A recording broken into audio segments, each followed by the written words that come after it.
Dios le bendiga, amados hermanos, amén. Siempre agradecidos a nuestro buen Dios por su misericordia, por lo que Él siempre está haciendo con nuestras vidas. Padre, te damos gracias y te pedimos que tú, que eres Dios todopoderoso, misericordioso y santo, nos hables por medio de tu santa y bendita palabra. Que tu poderoso Espíritu Santo esté sobre cada uno de nosotros, aquellos que están convertidos y son hijos tuyos, Señor. La unción les haga entender tu palabra, Señor amado. La unción tuya, Cristo, que ahora se ha derramado sobre tus hijos para entender tu palabra y para vivirla conforme a ella, Señor. Y también aquellos que no te conocen, Señor, tu Espíritu Santo les haga entender tu palabra. Nos abandonamos en ti, Señor. Pasa carbón encendido por mis labios y las palabras que salgan de mi boca sean las tuyas, Señor, y no las mías, sino que úsame como instrumento. Tomen asiento, amado hermano. Amén. La gran tribulación es el tema del día de hoy, ¿no? Estamos en Mateo 24. Nosotros creemos de que antes que acontezcan estas cosas, la iglesia será levantada, ¿no? Será levantada por el Señor y no pasaremos estas cosas. Es lo que creemos nosotros y estamos seguros en ello. Pero también es bueno aclarar, ¿no? Porque hay que ser sinceros y verdaderos delante de Dios y veraces, que esa es nuestra posición. Pero si esa posición no es la que realmente va a prevalecer, pasaremos lo que está aquí, aquellos que antes de la venida de Cristo, ¿no? Porque hay un planteamiento, ¿no? de que nosotros creemos que el rapto, y Jesús levantará a la iglesia y se quedará nuevamente 7 años, y después volverá ya después, ¿no? Para ya consumar su venida, ¿no? Eso es lo que la iglesia de Dios pentecostal cree. Pero también creo, amado hermano, y siento en mi espíritu hacer entender, ¿no? De que esa es una posición que la iglesia tiene, pero al final el que determina las cosas es Dios. Eso es importante, amado hermano, que tengamos claro, que nuestra vida está escondida en Cristo para Dios, le pertenecemos a Dios, somos de Dios, pase lo que pase. No, porque hay gente que se agarra de esto, entonces ya no se preocupan, ¿no? Porque dicen, no, si Jesús viene y ya me levanta, yo no voy a pasar estas cosas. Pero si Dios ha determinado de otra manera, nosotros tenemos que hacer la claridad, ¿no? Entonces, de que yo creo personalmente que hay que orar al Señor para que Él determine cómo son las cosas y a través de ese Espíritu Santo nosotros siempre estemos viviendo bajo lo que Dios determina en su palabra, lo que Dios determina en su santa y bendita palabra. La escatología es el estudio de los eventos del futuro, ¿no? Yo sé que a algunos no les gusta que le diga, pero esa palabra es la que se usa, ¿no? Y este mensaje de Mateo 24 a 25 es escatológico, que habla de los eventos del futuro, ¿no? Y fue y ha sido y será uno de los grandes temas que la iglesia, y aún antes de la venida de Cristo, cuando Cristo vino a la tierra, una de las cosas que prevalecía en el pueblo judío era precisamente los eventos del futuro, ¿no? Ellos sabían mucho, amado hermano, y conocían mucho acerca de las profecías que estaban en el Antiguo Testamento. Pero igual, cuando vino Cristo, ni se apercibieron que Cristo estaba, ¿no? Hasta el día de hoy, los judíos creen que Cristo no ha venido, ¿no? Por eso que nosotros tenemos que perseverar. Por eso dice en Mateo 24:13, más el que persevera hasta el fin, este será salvo. Hay que perseverar en Dios, hay que perseverar en comunión con Él. Si somos hijos de Dios, debemos de buscar ser bautizados con el Espíritu Santo, y aquellos que han sido bautizados con el Espíritu Santo, andar llenos, y aquellos que están llenos con el Espíritu Santo, tener la unción fresca, ¿no? Cada día renovar esa unción. Entonces, hay muchos que cuestionan estas cosas del evento del futuro. Por ejemplo, la Iglesia Europea principalmente la iglesia de Europa, ellos no creen en muchas de estas cosas, hermano. Para ellos ya esto ya se cumplió. Por eso que Europa está como está el día de hoy. Usted ve la gran perdición que sale del mundo, no sale tanto de Estados Unidos, sale de Europa, hermano. Y Europa el día de hoy está demostrando, el día de hoy, en estos días, en estas horas, que es débil realmente. Es débil totalmente. La gente está bajo pánico. Si usted va o tiene familia en Europa, pregúntele cómo se sienten ellos o cómo se sienten los europeos. Para ellos están en una crisis total por la guerra que hay entre Estados Unidos y Ucrania. Que les ha Rusia y Ucrania. Que le está afectando a ellos, ¿no? Totalmente. Pero más que les afecte las cosas, es su posición, ¿me entiende? Ante la muerte, ante la guerra, ante lo inesperado que puede acontecer, ¿no? Entonces ellos están en pánico, ¿no? En Europa grandes templos, ¿no?, históricos, algunos han sido vendidos y algunos de ellos lo han comprado los musulmanes, ¿no? Templos que antes eran dedicados para adorar a Dios, ahora lo usan los musulmanes. Ahí están ellos asentados. Entonces, no creer en los eventos del futuro es un gran peligro. Vivir sin temor a Dios es un gran peligro. Vivir sin conocer la palabra de Dios y entender la palabra de Dios es más peligroso todavía. Y más peligroso es aquel que participa de una iglesia y no vive conforme a la palabra de Dios y hace todo lo contrario. Entonces, hay muchas posiciones, pero nosotros creemos de que Cristo viene y viene ya, amado hermano. En Mateo 24-25 proporciona una respuesta positiva a la pregunta: ¿debe creer el cristiano en los eventos del futuro? Sí, tiene que creer, amado hermano, porque ahí está el plan de Dios para la eternidad, para lo que va a ser el principio de la gran eternidad. Cuando Jesús termina en Mateo 23-39, dice: porque os digo que desde ahora no beberéis más hasta que digáis, bendito el que viene en el nombre del Señor. Esa palabra hasta que me veáis, eso nos debe generar esperanza permanentemente en nuestra vida, porque eso significa que Jesús vendrá por segunda vez. Y este mensaje, como hemos dicho, el Señor ¿a quién le dio?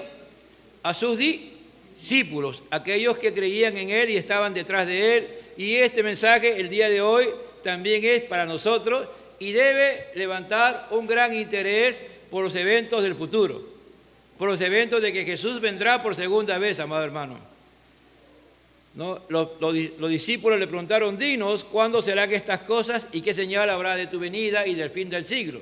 La pregunta formulada por los discípulos es amplia en su alcance, ¿no? Abarca el tiempo de la gran tribulación, que vamos a trabajar del 14 al 28, y el final de la historia tal como lo conocemos ahora, ¿no? Es decir, el final, ¿a dónde va a acabar todo este plan de redención de Dios? Porque todo esto es un plan de redentor, amado hermano. Del momento en que Dios creó a Adán y Eva y el hombre pecó contra Dios, Dios planificó la redención del ser humano, ¿no? Ahí, cuando ya se acerca al hombre después de haber pecado, ya le dice que Él va a levantar a una simiente que es Cristo Jesús y que va a vencer a Satanás. Le va a ir en la cabeza, aunque Satanás le va a ir en el calcañar, ¿no? Entonces, todo el Antiguo Testamento, toda la narración, todo lo que hay, ya sea los libros, los 5 primeros libros que es el Pentateuco, los libros proféticos, las narraciones, los poéticos, apuntan a una sola cosa: a la redención del hombre. Es decir, que el hombre será redimido, será vuelto a comprar aquellos que aceptan el plan de salvación de Cristo. ¿Y cuándo comienza ya a consumarse el plan de redención? En la cruz, ¿no? Cuando Cristo muere por los pecadores y Cristo le da muerte a la muerte, satisface la justicia de Dios y Dios lo levanta de los muertos, le da resurrección, le da poder por medio del Espíritu Santo para levantar, y ese mismo poder, el Espíritu Santo, está con nosotros y estará. Sí que Cristo viene y nos mantenemos, como digo, llenos del Espíritu Santo y bajo la unción del Espíritu Santo partiremos con Él. Pero si tú y yo no estamos buscando de Dios, cuando Él venga, ni serás levantado de tu tumba, ni en ese momento serás transformado en un abrir y cerrar de ojos, sino te quedarás para la gran tribulación que habrá en la tierra, ¿no? Porque habrá una gran tribulación, en eso sí estamos de acuerdo, hermano, totalmente, que habrá una gran tribulación para todos los seres humanos que estarán. El día de hoy estamos viendo, Dios es perfecto, se ha hablado de la perfección de Dios, se ha hablado de la unicidad de Dios, se ha hablado de la eternidad de Dios, se ha hablado de la independencia de Dios, se ha hablado de lo que Dios es inmutable. Y miren, el día de hoy estamos a nivel ya de universo, la Tierra está en el punto más lejano del Sol. Ya desde el mes de junio, los primeros días de junio, la Tierra va a estar hasta el mes de agosto en el punto más lejano de toda la Tierra. Y a nosotros nos ha tocado pasarlo en invierno, ¿me entienden? Por eso que este invierno va a ser bastante frío. Por uno. Dos, el hombre sigue destruyendo la naturaleza, ¿no? Y por lo tanto, tanto el polo norte como el polo sur se están deshielando.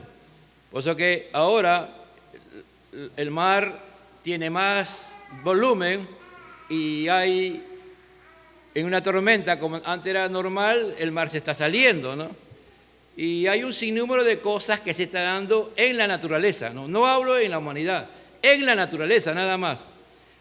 En estos días, si usted si está siguiendo, está encontrando. Es Dios, ¿no? Dios hablándonos a través de su palabra. Aún el apóstol Pablo dice que la misma creación, no habla de la tierra, sino de toda la creación, está gimiendo y quiere ver la manifestación de los hijos de Dios. Es decir, la tierra, la creación, toda la creación está gimiendo y quiere ver la manifestación de los hijos de Dios. Por eso dice, este tema acá de Mateo 24 abarca el tiempo de la gran tribulación, el final de la historia tal como la conocemos ahora se acabará y habrá una nueva era, una nueva humanidad, todo nuevo, amado hermano, no como lo plantea el mundo el día de hoy. Y en tercer lugar, el acontecimiento de la segunda venida en gloria de Jesucristo, el Mesías, nuestro Redentor, nuestro Señor y Rey, Cristo Jesús. Entonces, ese es lo primero que va a acontecer, ¿no? Entonces, acá en Mateo 24 estamos viendo, primero, el curso de la era presente se caracteriza por el crecimiento de la verdadera iglesia. La iglesia va a crecer, amado hermano, pero la iglesia verdadera, ¿no? Dentro de la iglesia está la iglesia. No todos los que están en la iglesia pertenecen a la iglesia. No porque Dios haga selección, sino porque tú decides vivir como tú quieres, ¿no? Si tú vives conforme a Dios, ya tú no te perteneces. Ya no eres tú de ti mismo, sino eres de Dios. Tú le perteneces a Dios totalmente, en cualquier momento y en cualquier circunstancia. Para ti Dios tiene la prioridad de tu vida. Tú amas al Señor con todo tu corazón, con toda tu alma, con todo tu ser. Todo lo que tú tienes le pertenece a Dios. Tú eres su siervo, tú eres esclavo. Tú sabes que tu vida le pertenece a Dios. Y en ningún momento eso lo negocias, sino que eso es natural. Natural y normal.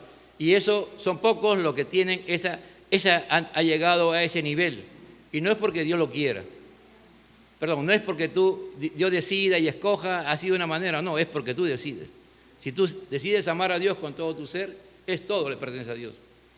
No es el 90% que te pertenece a ti y el 10% le pertenece al Señor, no, es el 100% le pertenece a Dios. No es una parte de tu vida que te pertenece y la mayor parte de tu vida le pertenece a Dios, es todo o nada, es todo. Cuando uno viene a Cristo, viene con todo, con sus pecados y toda su condición, y Dios nos salva y nos convierte. Entonces, el crecimiento de la cristiandad profesante, los que profesan con su boca, que Jesús es el Señor pero no vive, también va a ser mayor todavía. Y el crecimiento de la apostasía dentro de la cristiandad profesante será más grande, ¿no? En estos días no había tomado en cuenta de un apóstol en Estados Unidos, que fue tomado, que es centroamericano, y que lo han sentenciado, ¿no? Debía haber tenido él hasta cadena perpetua, pero es una secta, ¿no? Es increíble, de verdad, cómo se puede la gente ser manipulada, ¿no? Puede ser tan manipulada, tan manejable, que son miles de seguidores que tiene y seguidores en 48 países, ¿no? A él prácticamente lo adoran. Si usted ve las filmaciones que están sacando el día de hoy, es inconcebible lo que se puede ver. Y la ignorancia que es lo más terrible en la gente. Si tú y yo no leemos la palabra, es Eso, aunque parezca duro, es hasta a veces abominable delante de Dios, amado hermano. Porque a ese nivel puedes llegar, a ese nivel de este famoso apóstol que mueve tantos millones de dólares, hermano. Tiene un avión privado y todo lo demás. Y la gente, cuando él pasa, llora, se quebranta, hasta manifestaciones, entre comillas, del espíritu hay, según ellos. Pero todo eso es diabólico, todo eso es satánico. No porque tú estás en un lugar y comienza a ver manifestaciones, estás en el lugar correcto, no, hermano. Lo que hace que en un lugar y una iglesia sea correcta es que la palabra de Dios se predica y se vive conforme a ella. Y eso va a crecer, amado hermano, porque la gente el día de hoy no quiere leer.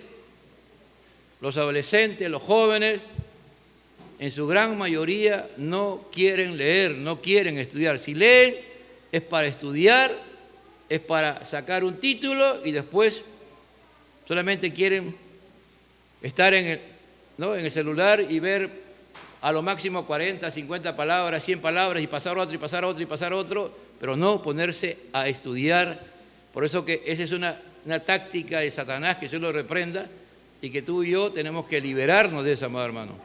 En segundo lugar, el rapto de la iglesia con la resurrección de los salvos en Cristo del Pentecostés, del día de Pentecostés hasta el día en que Cristo venga, y la transformación de los salvos vivos cuando sea el rapto. Será seguido del tribunal de Cristo, es decir, la iglesia será juzgada por el tribunal de Cristo por sus obras que hace. Tú eres salvo por fe, eres salvo por la gracia por medio de la fe, pero después de ser salvo tienes que hacer obras. Hay muchos cristianos que no hacen obras, que son bancarios nomás, si están sentados en su silla cuando vienen al culto y después no hacen nada de nada. Algunos se salvarán con la justa y la gran mayoría no se va a perder. ¿Por qué? Se va a perder, perdón, porque muéstrame tus frutos. ¿Qué frutos muestras? ¿Qué haces para Dios? ¿Qué haces agradecido a Dios por la salvación? Ponte a pensar, si tú, en estos días nosotros comenzamos nuevamente, sobre ello, Un grupo de hermanos comenzó y un grupo. Ahora ese grupito ya es de 7, 6 hermanos nada más, que están evangelizando en la puerta del hospital. Y cada vez hay menos aporte de los hermanos para apoyar, ¿Eso qué nos dice? Que esa es nuestra condición, y esa es nuestra verdadera condición como iglesia, que son pocos los que sirven, muy pocos, y la mayoría siempre está esperando o dejando que las cosas pasen. Entonces, ¿estás preparado para la venida de Cristo? ¿Estás preparado para partir de esta tierra? Si es que así lo determina en este tiempo, para morir físicamente y tener la vida eterna. ¿Tienes la vida eterna segura en Cristo Jesús? Esa pregunta a veces hay que hacerse, amado hermano. El día de hoy estamos viendo que la vida corre peligro, por las situaciones que se están dando. Después viene la semana 70, profetizada por Daniel, que él profetizó y que lo vamos a explicar después. La cuarta es la venida de Cristo en gloria, ya la venida de Jesús para levantar, ya para realmente consumar todo, derrotar a Satanás, al anticristo, a todos, y establecer en quinto lugar el reino milenial durante 1000 años acá en la tierra. Y después de eso terminará en sexto lugar el juicio del trono blanco. ¿Qué es el juicio del trono blanco? Que todas las personas que no están escritas en el libro de la vida serán juzgados por Dios. Todos, porque Dios es justo, pero no es cierto. Dios va a no sé cuántos miles, billones de personas pasarán en ese juicio. Y todas esas personas que han vivido la vida y el día que les tocó partir de esta tierra y murieron sin Cristo, hay todo, para cada uno hay un legajo de todos sus pecados, porque Dios lo sabe todo, ¿no es cierto? Dios lo sabe todo y cada uno va a desfilar con nombre propio y con pecados, por la cual serán lanzados no al infierno, sino al lago de fuego, y donde habrá la muerte eterna. La muerte eterna es la total separación de Dios, donde Dios jamás se va a acercar por ahí. ¿no? La muerte física es la separación del cuerpo, del alma y el espíritu. El cuerpo se queda y el alma y el espíritu van a la presencia de Dios, el espíritu. Y si es un hijo de Dios, alma y espíritu. Y si no es hijo de Dios, solamente es espíritu. Entonces, en el día del juicio, también ellos serán resucitados para ser juzgados. Y después de ello, Dios hará un nuevo cielo y una nueva tierra, ¿no? Es importante, amado, yo sé que a veces quisiéramos predicar, pero este es un estudio y a mí no se me hace fácil, ¿no? Pero quisiera que tengamos claro ello. Acá tú y yo no estamos perdiendo el tiempo, aquí venimos a afirmar nuestra fe en Cristo. Puede ser que el invierno se vuelva más difícil, más crudo el invierno, y ahí vamos a ver, ¿no? Si estás sano, no tienes ninguna enfermedad, nada que impida si tú vas a seguir participando de los cultos, de lo que Dios te está encargado, ¿no? Y no solamente los domingos, sino durante la semana, si es que Dios te da el tiempo y toma la elección de venir siempre, y en especial los martes y jueves, a los cultos y los sábados también. Es importante, amado hermano, tú nunca pierdes el tiempo cuando tú vienes a escuchar la palabra de Dios, a oír la palabra de Dios y a veces también a servir, ¿no? Queremos que más niños vengan a los pies de Cristo, que más niños estén en la escuela bíblica. Tú puedes participar, ¿de qué? De la escuela bíblica, amado hermano. ¿Cómo? Trayendo niños, sobrinos, amigos del barrio, ¿no? Que tú conoces y la gente tiene confianza en ti, lo puedes traer, lo puedes llevar.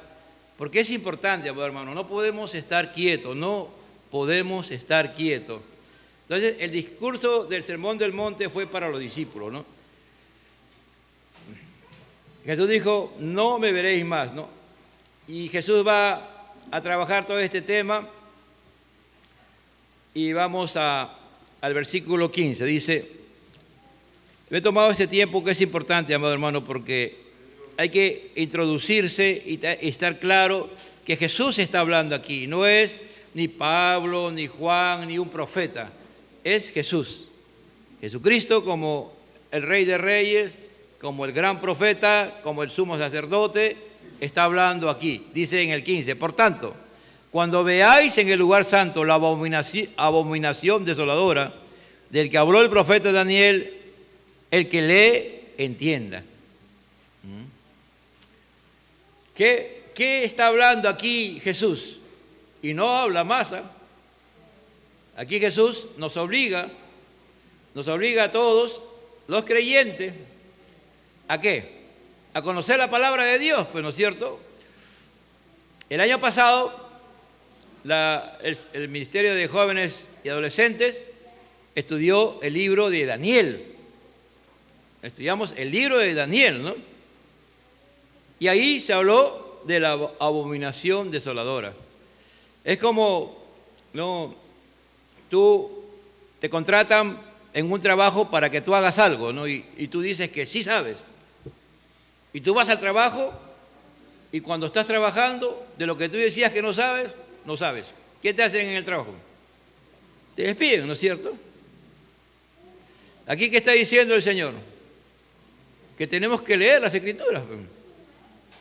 Él no se toma el tiempo para explicar, mira, Daniel tuvo esta profecía, Daniel dijo esto, y esto es lo que yo interpreto. No está como en el Sermón del Monte, ¿no? Que él interpretaba la palabra y le decía, esto es así. Aquí no dice, el que lea, entienda. Como está diciendo, dependa de mí, pues, ¿no? Dependa del Padre, dependa del Espíritu Santo, para entender lo que le estoy diciendo. ¿Qué cosa es la abominación desoladora? Entonces aquí Jesús dice, entonces es un cambio, ha dicho algo, y ahora cambia a otra escena, y va a hablar de la gran tribulación. Cuando veáis, dice, es a futuro, y habla de la abominación. ¿Qué cosa es abominable? ¿Qué es abominable para ti, por ejemplo? ¿Qué tú abominas? Entonces, abominar es detestar, disgustado con algo, por algo. Es detestar, es sentir horror, aversión. y tiene en este caso una connotación religiosa y moral. Es esencialmente abominación ante Dios. Nosotros no podemos ser abominables ante Dios, hermano.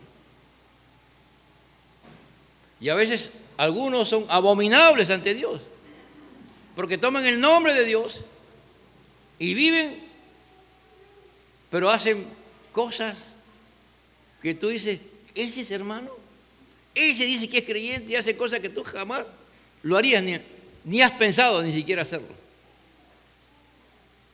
¿No? Entonces, y eso es nauseabundo para Dios, es abominable. Por eso que Dios nos da todo, hermano. Dios cuando nos salva, nos da de su Espíritu. Y Él mismo, el Padre, el Hijo y el Espíritu Santo, vienen a habitar en nosotros, vienen a morar. Si somos convertidos a Dios, tú no estás solo. Tú y yo no estamos, el Padre, el Hijo y el Espíritu Santo están en nosotros. No es el Espíritu de Dios, Dios jamás se divide, nunca se ha dividido. En ningún instante de la existencia de Dios como Dios, Él se ha dividido, ni siquiera cuando Cristo estuvo acá en la tierra, porque era 100% humano y 100% divino. Su divinidad estaba ahí, Padre, Hijo y Espíritu Santo. Él, lo que se veía al hombre era la manifestación del Hijo del Hombre, lo físico. Pero Él se abstuvo, Jesús, ¿no? Él se negó, como dice, se vació, se autovació, como dice Filipenses, ¿no? Se negó a sí mismo y no actuó como Dios, sino como ser humano. Por eso que podemos llegar a ser abominables ante Dios, hermano, después de haber conocido a Dios. Y se usaba con respecto a los dioses paganos, ídolos que eran objeto de adoración.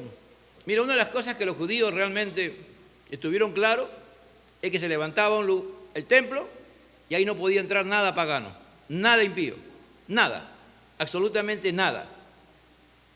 Pero lamentablemente ellos, por causa de hacer cosas abominables contra Dios, ¿no? De ser idólatras primero, cuando fueron dispersados a Babilonia por la idolatría, Dios los castigó, permitió que el templo fuera destruido totalmente, ¿no? Y después, ya cuando volvieron, se construyó otro templo. Y un rey sirio, Antíoco Epifanes, tomó control del templo. Hizo cosas que usted jamás, de los jamases, podría usted pensar, ¿no? Entonces, abominación tiene que ver mucho con la idolatría. ¿Y qué es idolatría? Es amar y tener en primer lugar cualquier cosa que no sea Dios. Si para ti primero es tu familia, para ti primero es tu esposa, tus hijos, tu trabajo, tu negocio, eso es lo que tú amas. Eso es. Cuando tú te levantas, lo primero que tú piensas no es Dios, sino en tu negocio, en tu trabajo, en tu familia, y ahí te pasas pensando, y después verdad, no tengo que orar. ¿Me entiendes? Ahí estás viviendo en un estado de adulterio espiritual, porque tienes dos preeminencias, ¿no? Tu familia, tu negocio, nos convertimos en adúlteros, ¿me entiendes? Para Dios. Y si seguimos en esa dimensión y dejamos a Dios y ya abiertamente lo declaramos, nos volvemos abominables a Dios, ¿no? Porque así se comienza, ¿no? Poco a poco las personas se van saliendo de los caminos de Dios poco a poco. No salen de una noche a la mañana, hermano. Y aun cuando están viviendo la abominación, son conscientes de lo que están haciendo, pero igual lo hacen, ¿no? Entonces, hay que cuidarnos, ¿no? Por esa razón, el día de hoy salen estas sectas que digo. El día de hoy vemos lo que vemos en la iglesia, en algunas iglesias que no son iglesias, pero para muchos son iglesias, ¿no? Otro día enseñábamos que a nadie podemos llamar padre, ¿no? Padre espiritual. A mí nadie me debe llamar a mí. Ahí está mi papá espiritual, ¿no? Yo soy su hijo espiritual, ¿no, hermano? Eso es herejía. Eso no haga nunca. Y si usted cree que tiene una mamá espiritual y un papá espiritual, arrepiéntanse y no lo hagan. No lo hagan, hermano. Eso es una puerta a que usted se vuelva abominable ante Dios. Esta gente, a ese apóstol le dicen papá, papi, papá. Es su padre para ellos. Y hay otro apóstol en la Florida que se ha divorciado. Ahora, la esposa tiene una iglesia, él tiene otra iglesia. Y a la esposa, a él le dicen papá, el papi. El papá es de ellos, es su papá. El único padre que tenemos es Dios, hermano. Es Dios nuestro Padre. Si tú y yo, nuestros hijos nos dicen papá, es algo natural, lo que Dios permite a un padre terrenal, pero decir a alguien en la connotación espiritual que tú me digas a mi padre o yo te diga a ti papi en la connotación espiritual, eso no es de Dios. Eso es pecado. Eso es abominación. Si ya sabiendo lo sigues haciendo, haga lo que haga. ¿Me entiende? Es importante tener ello. Dice acá, por tanto, cuando veáis en el lugar santo la abominación desoladora, miren, lo que se cree y nosotros creemos es que ahí en Jerusalén se volverá a construir el templo. Se volverá a construir un templo. ¿Ya? Va a volverse a construir un templo. Los judíos el día de hoy tienen todo listo para construir el templo. No le falta nada. Le faltaba la vaca alazana, ya la tienen hasta el sacrificio. Tienen todos los animales que se usaban para el sacrificio. Se había perdido la vaca alazana y la han vuelto a encontrar. Tienen todo, hermano, todo. Pero tú no estés detrás de esa señal. Porque hay cristianos que paran detrás de esas señales. Esa señal sencillamente significa que ya cuando Dios determine y Él quite los medios de la gracia como lo está haciendo el día de hoy, porque los medios de la gracia es lo que se están quitando Dios de la tierra. ¿Usted sabe que Dios se está quitando los medios de la gracia? ¿Por qué la gente hace lo que se le da gana en la calle? No solamente en el Perú. ¿Por qué tenemos lo que tenemos como país? Usted ve y dice, pero no puede ser. Ese hombre está ahí y no pasa nada. Es que los medios de la gracia se están quitando, hermano. Cuando usted ve que la tierra, hay los temblores y todo lo que he dicho, lo que está pasando y está gimiendo, se está quitando los medios de la gracia. ¿Por causa de qué? Por causa del pecado. No solamente de la humanidad, sino de la misma, de los creyentes o los profesantes que dicen que son cristianos. Entonces Dios va quitando los medios de la gracia. Entonces aquí dice, cuando veáis en el lugar santo, se refiere a que va a haber otro templo. Y muy probablemente sea en el mismo Jerusalén que se construya ese templo. La profecía está, vamos a Daniel capítulo 9, a Daniel capítulo 9, versículo 37. Daniel profetizó con figuras, con números, ¿no?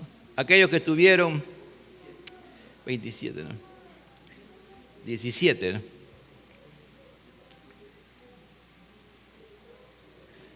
Un ratito, 27, ¿no? Sí. Y por otra semana confirmará el pacto con muchos a la mitad de la semana, hará cesar el sacrificio y la ofrenda. Después, con la muchedumbre de las abominaciones, vendrá el desolador hasta que venga la consumación y lo que está determinado se derrame sobre el desolador. Dice, por otra semana, es decir, se ha profetizado de que después de la partida de Jesús iban a haber 70 semanas para que Él viniera. Perdón, antes de la venida de Jesús iban a haber 70 semanas. Y en la venida de Jesús iba a venir en la semana 60, antes de la semana 69. Y la partida de Jesús iba a ser la semana 69. ¿No? Jesús ha muerto en la cruz, ha resucitado. Nosotros creemos que ya la iglesia ha sido levantada. Entonces comienza a trabajarse la semana 70. La semana 70. Y en esa semana 70 va a manifestarse en un momento determinado, cuando ya comience a darse las manifestaciones del anticristo. El anticristo va a ser levantado y él va a tener poder, ¿no? El anticristo es el antitipo de Cristo. Y él va a ser un hombre de mucho poder. Y él va a hacer negociaciones con muchas naciones. Con muchas naciones, y las naciones van a aceptar tener alianza con él. Y dentro de ello va a estar Israel. Israel le va a creer al anticristo. Y va a hacer alianza con el anticristo. Va a hacer pacto con el anticristo.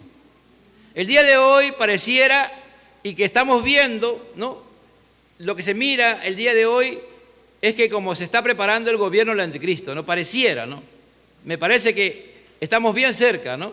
Porque el sistema, ya la humanidad ha avanzado tanto que ya todo el mundo se ha vuelto una aldea global.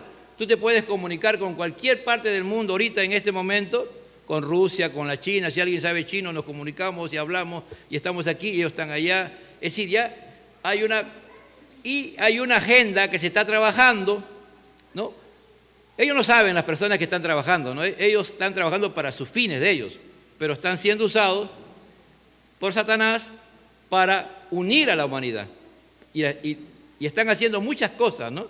Lo último parecía, cuando yo dije la otra vez, de que ya han descubierto que ya no va a haber el celular físico, sino que el celular lo vas a tener aquí en tu cuerpo, ¿no? Porque ya hay un sistema de las marcas que se pueden hacer sin afectar al cuerpo, ¿no? Ya lo ha dicho Elon Musk, lo ha dicho Bill Gates, también lo ha afirmado, ha dicho lo mismo. Entonces estamos cerca ya, ¿no? a que la humanidad ya comience a unirse, porque eso, y en cualquier momento, si es que solamente falta que Dios diga nada más, que comience a manifestarse el gobierno del anticristo, y se va a comenzar a manifestar, amado hermano. La guerra de Rusia, hermano, es un ensayo nada más, es un pequeño ensayo. No es una guerra en gran magnitud. Usted mira el mapa y es poco lo que se está en guerra en Ucrania. Ahorita usted ve fotos de Ucrania, la gente está ahí en los restaurantes, en la calle, como si no hubiera guerra. Hay fotos que salen, ¿no?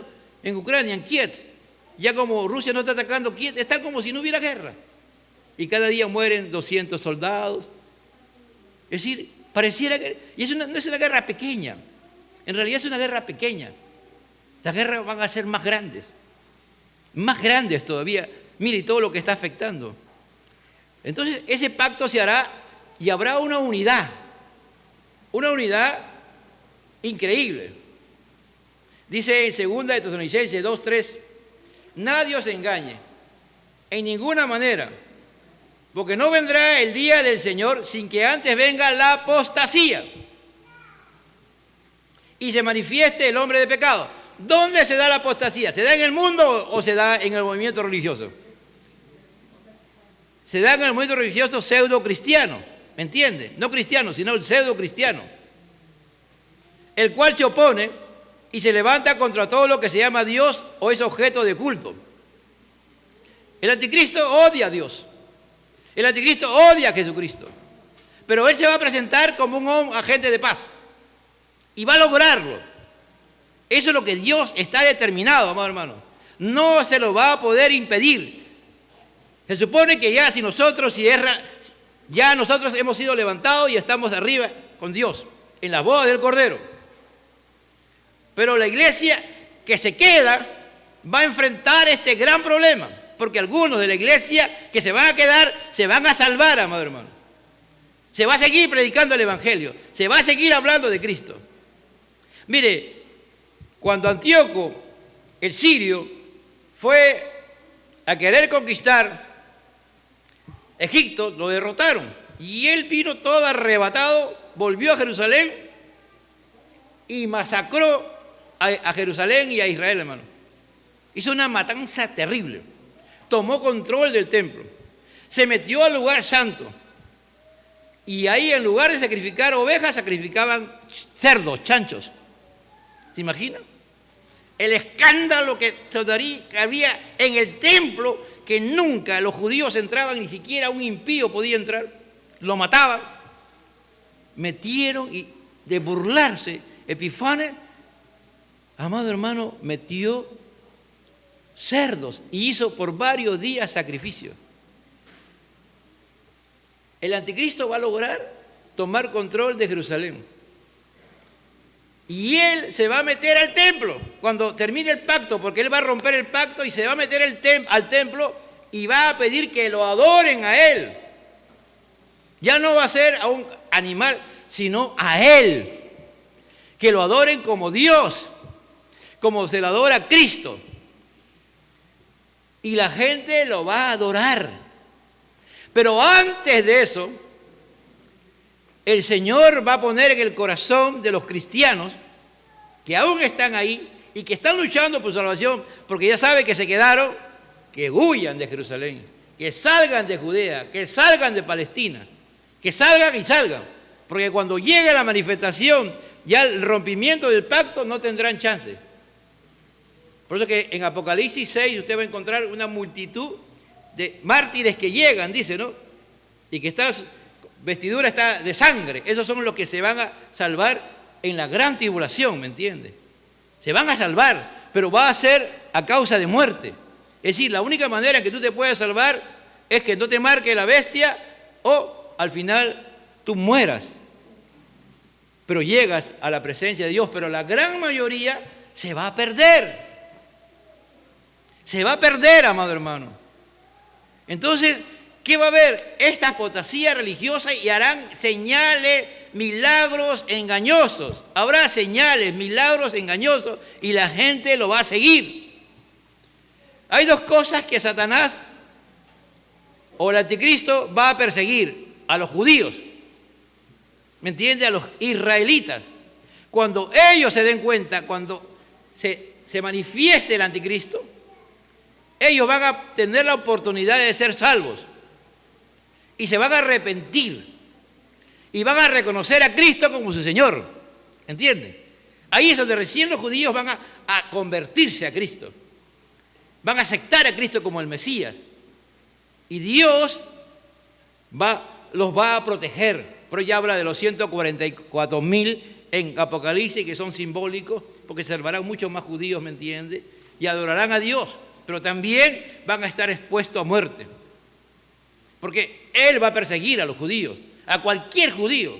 Por eso que usted mira la historia de la humanidad, desde que Dios le prometió a Abraham la descendencia, mire todas las situaciones, cuando le han dado la espalda a Dios los judíos, ¿qué ha pasado con ellos? Todo lo que le ha pasado, hermano. Y lo más reciente es en la Segunda Guerra Mundial. ¿Cuántos millones de judíos murieron? 6 millones de judíos. Eran aborrecibles para ellos, para los alemanes y para los rusos, no solamente para los alemanes. No solamente alemanes mataron a judíos, los rusos también mataron a los judíos, hermano. Es decir, eso no va a ser nada comparable a cuando el anticristo gobierna. Va a matar muchos más judíos. Y también los cristianos que se quedaron y que van a vivir como cristianos, también van a ser perseguidos y van a morir, que también van a ser por millones. Porque millones de cristianos se quedarán, millones de judíos se quedarán. Por eso digo, hermano, al comienzo, yo sé que es fuerte la introducción que ha dado. Tú y yo no podemos ser de doble sentir. Tenemos que ser verdaderos y auténticos cristianos. Nuestra vida le pertenece a Dios. Él lo ha pagado, Él lo ha dado todo. Ayer predicaba en la iglesia de José Galvez y le decía a los jóvenes y adolescentes: amado hermano, que Dios nos ama. Y usaba, gracias al Señor por estudiar los atributos de Dios, que el amor de Dios es eterno. Nunca Dios dejará de amarte. Que el amor de Dios es inmutable. Dios te ama y nunca va a dejar de amar con esa intensidad que Él te ama. Lo que pasa es que no nos acercamos a Dios para experimentar el amor de Dios. Es decir, Dios te ama tan igual como ama a Cristo. ¡Aleluya! Porque somos sus hijos. Dice que para Él somos sus hijos. Y por lo tanto, así como Dios ama a Cristo, en esa misma intensidad te ama a ti. ¡Aleluya! Dios es fiel, su amor es fiel. Él nunca te va a sacar la vuelta, nunca te va a ser infiel, nunca. Aunque tú y yo seamos infieles, Él te va a amar intensamente. Su amor es paciente, amado hermano. El amor de Dios es paciente. A veces nos soporta nuestra malcriadez, nuestras tonterías que hacemos y Él está paciente esperándolo cuando vemos la parábola del hijo pródigo. ¿Qué hace? El padre que representa a Dios, todo con la ropa sucia llega apestando a cerdo y a todo lo demás y Él lo abraza. ¡Aleluya! Ese amor de Dios, mire, si entendiéramos realmente y viviéramos bajo la dimensión de que algo de Dios conocemos, no le vamos a fallar porque Él nos da todo, Él nos ha dado todo para no fallarle a Dios, amado hermano. Y para no ser abominables a Dios, para no buscar cualquier justificación, para no hacer lo que Dios está poniendo en mi mente y en mi corazón. Pues yo sé que a muchos de nosotros Dios nos dice lo que tenemos que hacer, pero no, preferimos hacer cualquier cosa menos lo que Dios nos está diciendo. Porque yo creo que ninguno quisiera estar en ese gobierno del anticristo, ¿no? Bueno, la humanidad va a tener un desarrollo increíble, inconcebible. Lo que vivimos ahorita no es nada todavía. Ya hay un carro que ya no va a ser ni de eléctrico ni de gasolina, va a ser hidrógeno. Los carros hermano, ¿qué habrá? Yo no sé, o ya viene, si Cristo viene así como está, pero si aún la humanidad vive 100 años, 200 más, hermano, va a haber un desarrollo inconcebible.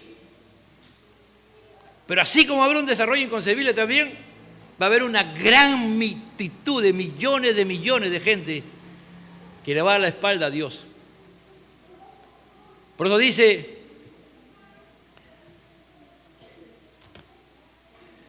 acá en el 9:27, vendrá el desolador hasta que venga la consumación, que es el anticristo, y lo que está determinado se derramará sobre el desolador. ¿Quién es el desolador? El anticristo, la bestia, Satanás y todo. Dios aplicará su juicio y los mandará a donde Él quiere. Mateo 24:15. Dice, por tanto, cuando veáis en el lugar santo la humillación desoladora de que habló el profeta Daniel, el que lea, entiende. El que lea, entienda. ¿Entiendes lo que lees? ¿Entiendes? Ahora, la pregunta sería, si leemos primeramente, ¿no? Porque si no leemos no vamos a entender, nunca vamos a entender, pero jamás de los jamases. Tú te vas a guiar solamente de la información, de las enseñanzas que tú recibes y nunca vas a la palabra. Porque acá dice, el que lea, entienda. ¿Qué está diciendo el Señor? Si tú te pones a leer la palabra de Dios y ves los estudios, los eventos del futuro y cualquier parte de la Escritura y le pides a Dios Padre, Dios Hijo y Dios Espíritu Santo que Él te haga entender, Él nos va a hacer entender, amado hermano. Él nos va a hacer entender su palabra, porque Él no se puede negar a sí mismo. Dice Pablo a Timoteo, Dios no se puede negar a sí mismo. Si tú quieres, Él te dice, lee mi palabra y vas a llegar a la vida eterna. Lee mi palabra y esa palabra te va a santificar, vas a encontrar la verdad y esa verdad te va a santificar. Lee la palabra porque en esa palabra yo te voy a ir perfeccionando, te voy a preparar para toda buena obra. Léela, yo te voy a hacer entender. Hay que leerla, amado hermano. Por eso acá está diciendo el Señor. Algunos dicen que esto no lo escribió Jesús. No, esto lo escribió Jesús, hermano. Porque Él sabe, y Él sabía que uno de los grandes problemas de nosotros, los cristianos, es que no leemos la palabra, que no la estudiamos. Cuando tú vas a leer la palabra, vas a entender y vas a estar preparado para cualquier evento de la vida, para lo bueno, para disfrutar la gloria de Dios y ver la gloria de Dios, para estar preparado para las tribulaciones. Porque hay tribulaciones de distinto tipo que a veces pasamos, porque todos los seres humanos, cristianos o no cristianos, vamos a pasar tribulaciones en esta tierra. De un momento a otro, que tú eres cristiano no te exime que pases pruebas o tribulaciones. Por el contrario, a veces son algunos que más pruebas tienen, ¿no? Es como, y quiero terminar hablando, ¿no? Ayer hablaba de una amiga que tiene mi hija, me ha olvidado su nombre, esta joven, que ella... Dios la curó de una situación particular que ella tenía y se casó con un joven, ¿no? Un joven, y ambos estaban luchando por salir adelante y de un momento él le da en la pandemia, le da la enfermedad, ¿no? Del COVID y a los 2, 3 meses le declaran que tiene leucemia. Joven, ¿no? Joven, hermano. Y al final hasta le hace el trasplante de médula para poder que él pueda reaccionar y pueda salvarse, y no funciona. Y al final se murió. Así hay cristianos, hermano. Ella se ha alejado de la fe, no, está ahí buscando de Dios, está firme en los caminos de Dios. A veces las pruebas nos afirman más en Dios, hermano. Somos hijos de Dios. Somos hijos de Dios. Hay que amar a nuestro Dios con toda nuestra alma, con todo nuestro ser. Y amarás al Señor tu Dios con todo tu corazón, con toda tu fuerza y con toda tu alma. Este es el principal y gran mandamiento. Ha dicho el Señor antes de esto, ya lo ha dicho. Pero hay que arrepentirse. Y hay que ir detrás de Él para ser verdaderos y auténticos discípulos, amado hermano. Que el Señor nos encuentre trabajando. Que el Señor nos encuentre haciendo su obra. De repente no puedes salir de tu casa, pero discipula a tus hijos, discipula a tus nietos, discipula a tu esposo. Vive como Dios quiere que vivas, pero siempre hay una cosa que hacer para Dios. No hay lugar, aún en tu casa, tú puedes evangelizar, puedes discipular, puedes hacer la voluntad de Dios. No hay lugar, no hay impedimento, solamente hay que creer que Cristo viene y viene pronto, amado hermano, aleluya. Cristo viene por una iglesia que está preparada, que lee y que entiende la palabra y que lo ama con todo su corazón. Al Padre, al Hijo y al Espíritu Santo, gloria a Dios, gloria a Dios, gloria a Dios.